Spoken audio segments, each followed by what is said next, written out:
Hello everyone and welcome back to another must-see chess game from the history of chess from 1885 from Adelaide, Australia. And in this chess game we have Joseph Henry Blackburne with the white pieces, and his opponent was the Australian chess champion, one of the first chess champions of Australia, Henry Charlick. He's also known as one of the very talented chess players at that time and the best chess player of Australia. So a tough nut to crack. Let's see what happened in this chess game.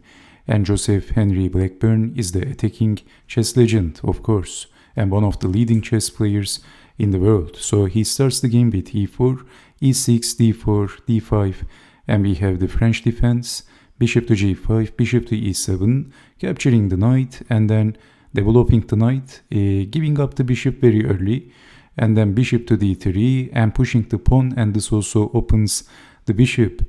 So bishop to e7 and then h4. We have f5, so closing the diagonal but simply capturing, and this opens the diagonal again. After bishop takes on f6, Joseph Henry Blackburne sacrificed the bishop, and this is the Greek gift, of course. So Black actually didn't capture the bishop and Black played king to f7. Let's see what happens. If king takes on h7, then knight to g5, that's check. And in this position, king to h6 is defending very easily. Actually in this position, but it doesn't look very safe, as you can see, but the computer engine says Black is slightly better in this position. But this doesn't look very appetizing, of course. It doesn't look safe. So Charlick didn't see this, and instead, after king takes on h7, of course, after bishop takes on h7, king takes on h7, knight to g5, and if king to g8, it is getting very dangerous.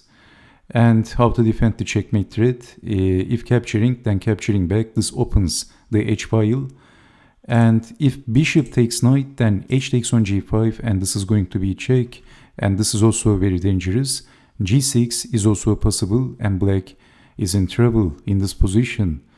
So this is why Charlick didn't want to capture the bishop, but if king takes on h7 after knight check, king to h6 was defending well, but Black didn't see this. So king to f7, and then knight to e5, bishop takes on e5, keeping the pressure and checking the king and then capturing the bishop. So queen to g5 is also possible. So we have king to d7, but castling from the queen side and lining the rook with the king. And in this position, knight takes on d5 is possible. And after capturing the knight, rook takes and winning the queen. So bishop to b7, defending the pawn and pinning the e-pawn. So knight takes on d5 is possible, and if bishop takes, then rook takes bishop, and then still winning the queen because this pawn is pinned, and also attacking the g-pawn. But most importantly, knight takes is the threat. So stepping aside, queen to e7 and hoping to escape. But it doesn't stop knight takes on d5 as the e-pawn is pinned. So bishop takes on d5, rook takes on d5, escaping king to c8. But if king to e8, then bishop to g6, and the only defense is with the rook or with the queen, which doesn't make any sense. So escaping and doubling the rooks, but the e-pawn is still pinned. So developing the knight, and then bishop to e4, so lining the bishop with the knight, and also with the rook, x-raying the rook, and also targeting the light square, the critically important light square on b7. So knight to b4, and this is attacking the rook, and also a2, but simply rook to d7, and this also opens the bishop, also aiming the rook. So this is a completely losing position for Black, even if Black captures the rook. So queen to c5, but Blackburne played a killer move, the Black Death of chess, and after that move, Black is in big trouble. So what would you do in this position if you had the white pieces? So if I give you a few seconds, can you guess the next move of Joseph Henry Blackburne, the Black Death of chess? Blackburne blews his opponent off the board, rook to d8, and Black is in big trouble, so this is the only move, but not rook takes rook.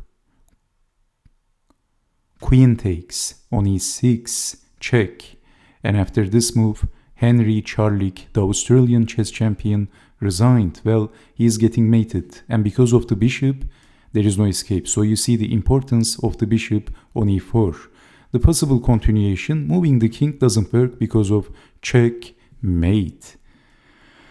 And after queen takes on e6, if blocking with the rook, it is also very simple. Check and then checkmate. So what do you think about this chess game by Joseph Henry Blackburne? One of the most beautiful attacking chess games of Blackburne. An unknown chess game against a pretty strong chess player.